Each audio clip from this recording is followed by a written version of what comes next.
Chère madame, cher monsieur, laissez-moi pour un moment vous emmener en voyage. Vous êtes sur une plage, le soleil brille, l'eau est agréable, le cadre magnifique. Vous souhaitez donc garder un souvenir inoubliable de ce doux moment et vous prenez une photo.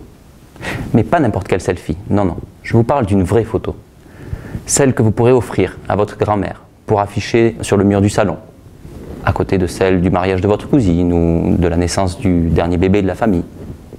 Cette grande responsabilité vous impose donc de procéder à un certain réglage pour que votre photo coïncide véritablement avec la réalité.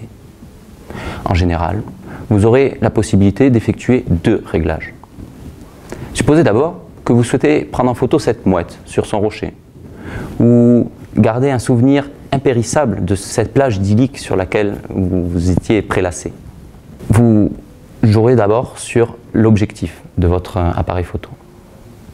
Supposez ensuite que vous souhaitiez garder une image impérissable de cet incroyable coucher de soleil, ou de ces enfants en train de faire leur château de sable sur la plage.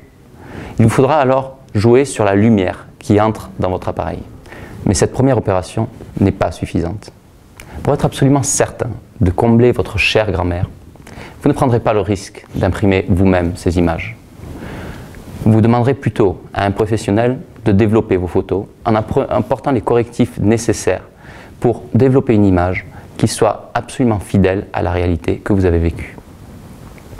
Eh bien, mon projet de thèse se propose de faire la même chose.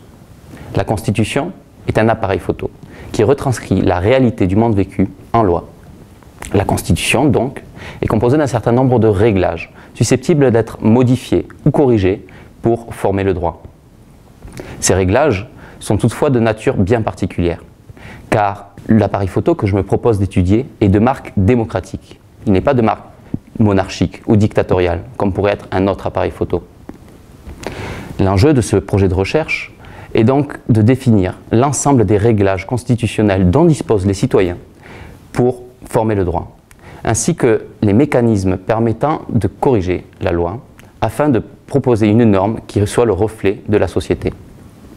C'est donc pour ça que je bénéficie d'un contrat doctoral fléché de l'Institut des Amériques. Pendant 3 ans, je vais représenter le pôle Cône Sud en Argentine.